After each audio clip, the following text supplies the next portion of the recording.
안녕하세요. 안녕하세요. 디자인 코리아 정행닷컴 행사 사무소의 정만익 행사입니다. 요즘 휴가철이기도 하고요. 또 비도 좀 많이 내리고 좀 힘든 시기인 것 같습니다. 또 잠잠했던 코로나도 더블링 현상이 일어나고 있는 상황이라서 한국에서 이제 근무하고 계시는 외국인 근로자뿐만 아니고 한국인들도 상당히 좀 어려운 상황이다. 예, 끝날 줄 알았던 코로나가 지금 다시 확산세로 돌아서고 있기 때문에 상당히 좀 힘든 시기가 아닐까라는 좀 생각을 해보고요. 자, 우선은 오늘 강의를 우선 시작을 해 보겠습니다. 제가 이제 어, 그 성공한 케이스들은 많이 있는데 제가 특별하게 올리지는 않습니다.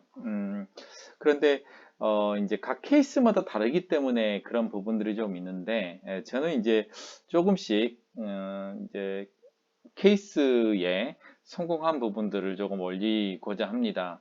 오늘은 E74 비자는 잘 알고 계시죠? E74 비자는 이제 숙련, 이제 기능 인력 비자고 이거를 이제 점수제로 이제 진행을 하고 있습니다. 최근에 이제 E74 비자 관련해서 이제 쿼터 2 2분기 때 이제 커트라인이 합격점이 최종적으로 70점으로 형성이 되었습니다.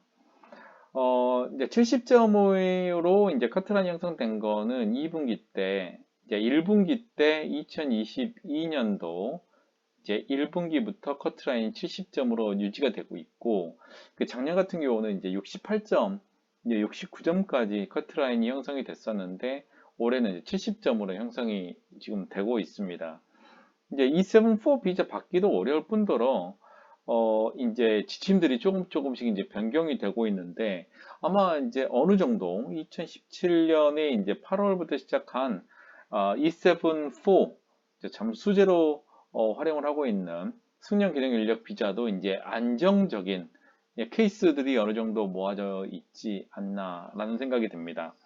오늘은 이제 서울 남부 출입국에 신청했던 이제 E74 비자를 이제 F299으로 비자로 이제 변경한 이제 케이스를 좀 설명을 해 드릴게요.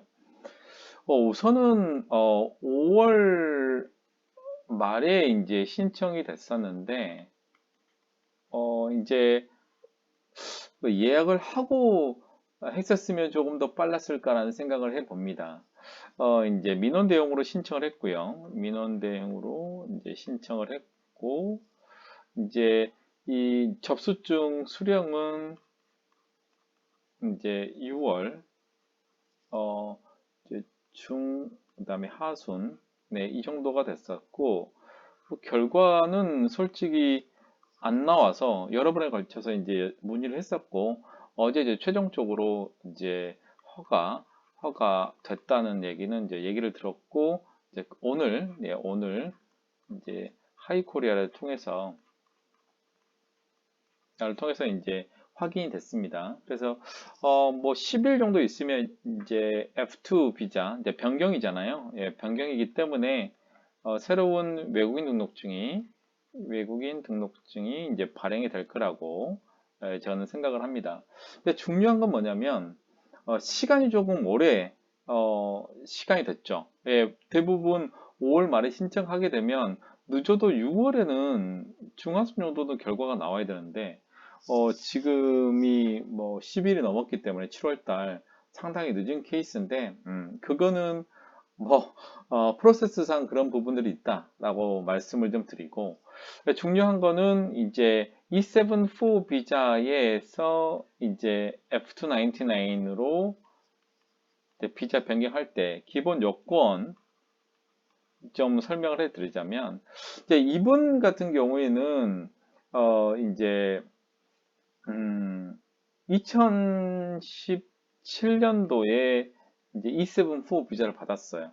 2018년도, 19년도, 20년도, 21년도, 22년도 이렇게 되면 1년, 2년, 3년, 4년, 이제 5년이 되어 있는 상황이고 이제 가장 기본적인 조건들을 제가 여러 번 설명했잖아요. 처음에 이제 기간이 가장 중요하다고 설명을 했고 두 번째는 소득이 중요하고 그다음에 자산이 필요하고 그다음에 한 가지가 더 있죠. 그다음에 한국어. 한국어는 이제 사회통합 프로그램으로 다 통합이 됐잖아요. 네, 이렇게 총 네 가지로 이제 진행이 됩니다.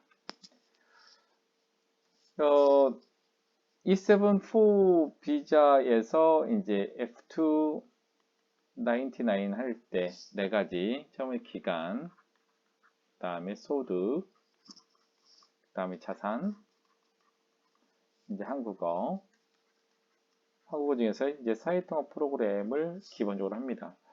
2017년에 이분 같은 경우에는 어떤 경우이냐면 2017년도 2월경에 이제 E7 좀 애매한데요. 그때는 E7-4라는 개념이 없었어요.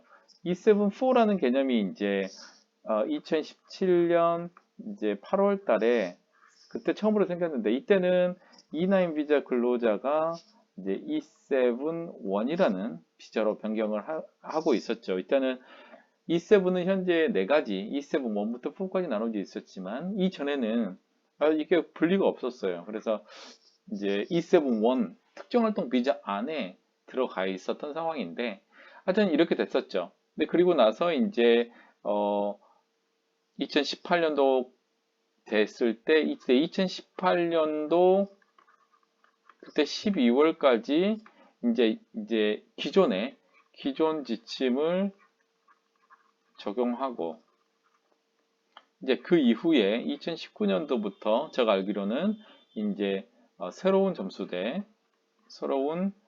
점수제로 연장이 돼야 되는 거죠. 이때는 52점 이상이면 됩니다. 이미 비자를 받았기 때문에. 그래서 지금까지 잘 이제 기간을 건져왔고 기간을 일반적으로 설명을 할 때는 외국인 등록증 상에 증의 발급 일자를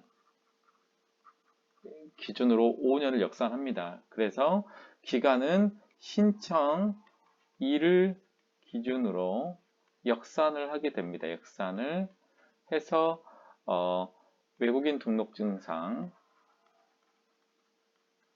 발급 일자까지 역산해서 이제 5년을 충족을 하면 됩니다. 소득은 당연하죠.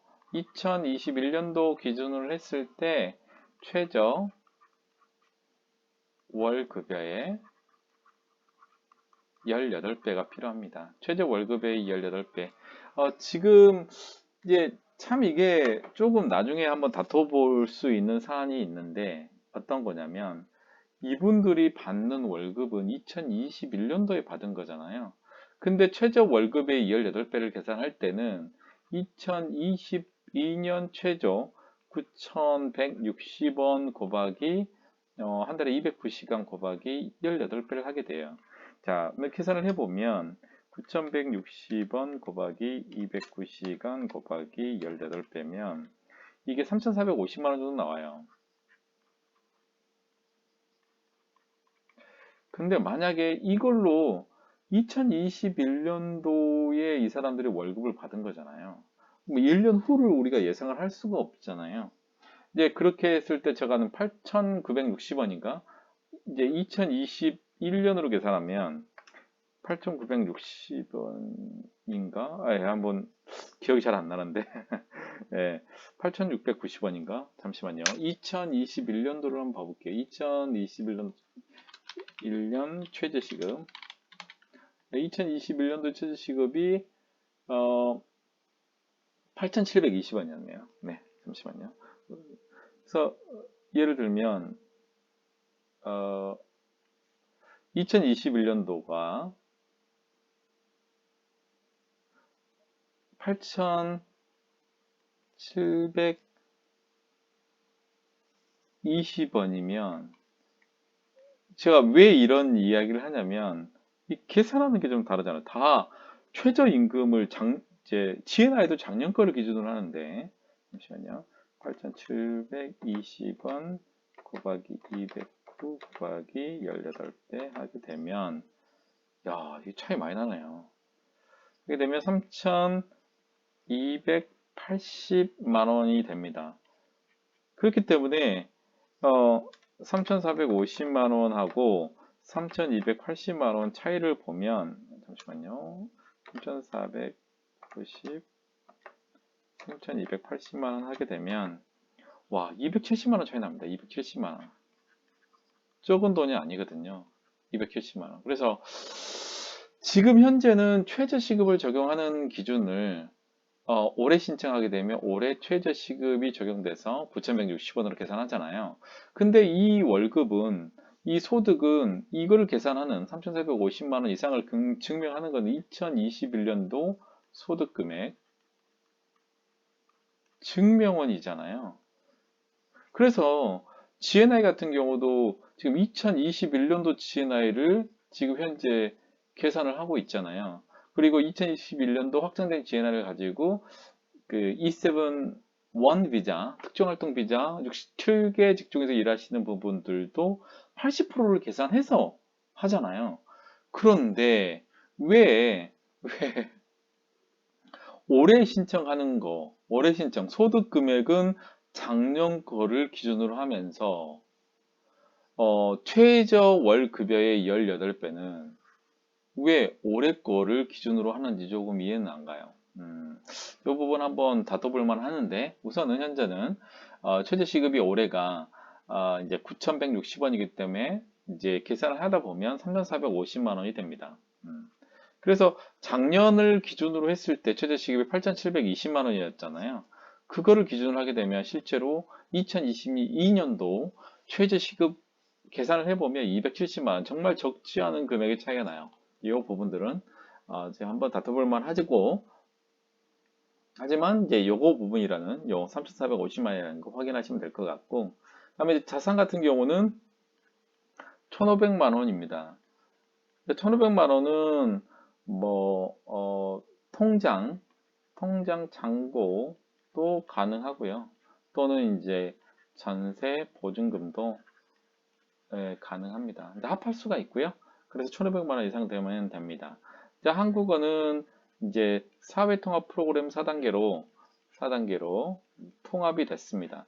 2020년 1월 2일 이전에는 토픽 2급이었어요. 요게 이제 사회통합 프로그램 4단계로 이제 정해진 부분들입니다. 중요한 거는 서류들도 첫 번째로 서류 구비를 좀 잘 해야 될 것 같고요. 두 번째는 요건이 잘 되어 있는지를 확인해야 될 것 같고, 이게 다 준비가 되면 이제 신청하는 절차들을 해야 될 것 같아요.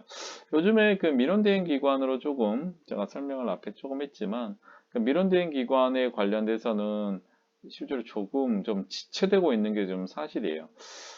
서울청 같은 경우는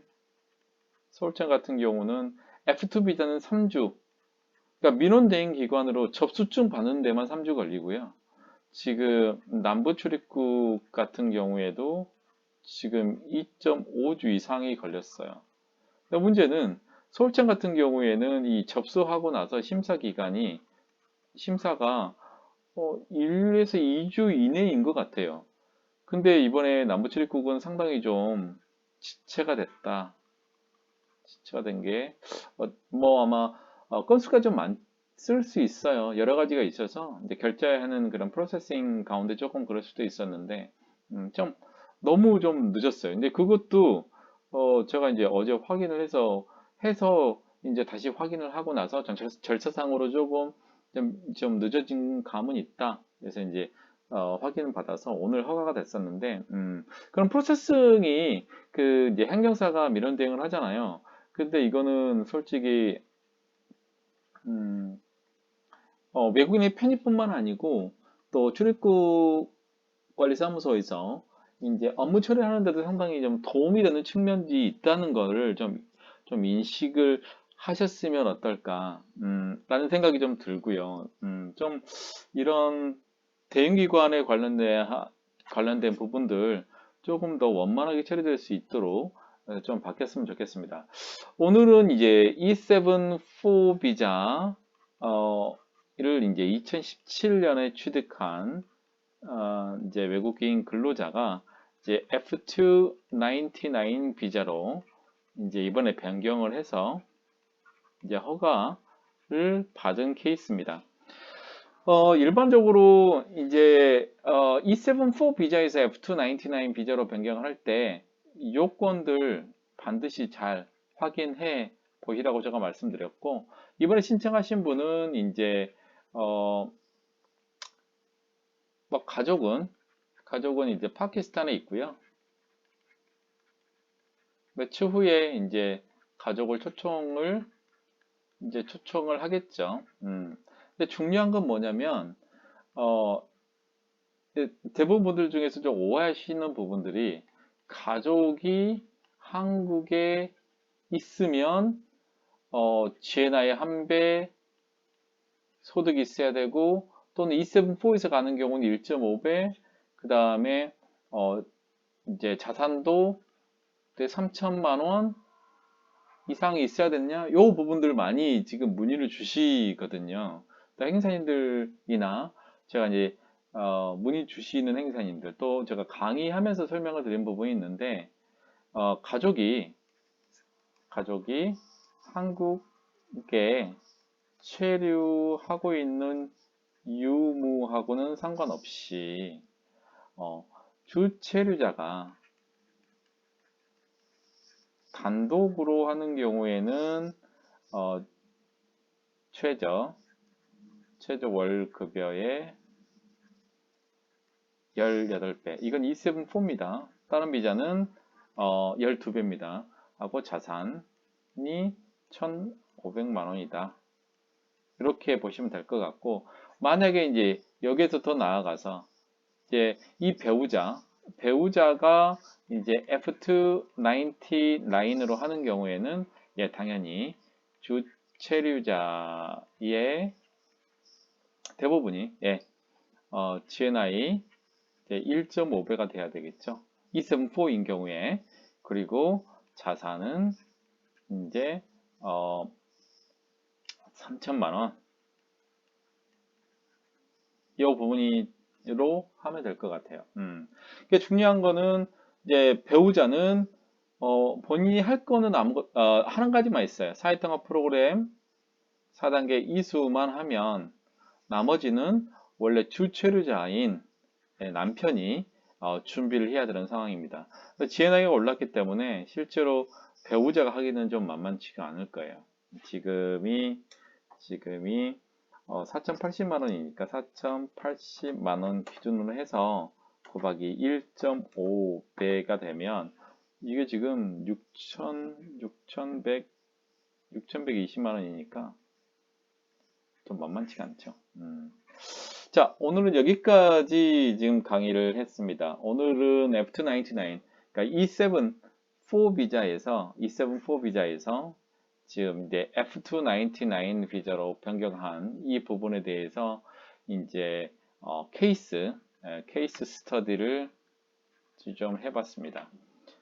뭐 기타 궁금한 사항들 있으시면 장인닷컴 행정사 사무소 여기 제 마지막에 보시면은 여기 나와 있잖아요. 저희 사무실 또는 저희 핸드폰 번호로 전화를 좀 주시면 될 것 같습니다. 이상 비자인 코리아 장인닷컴 행정사 사무소의 장만희 행정사였습니다. 감사합니다.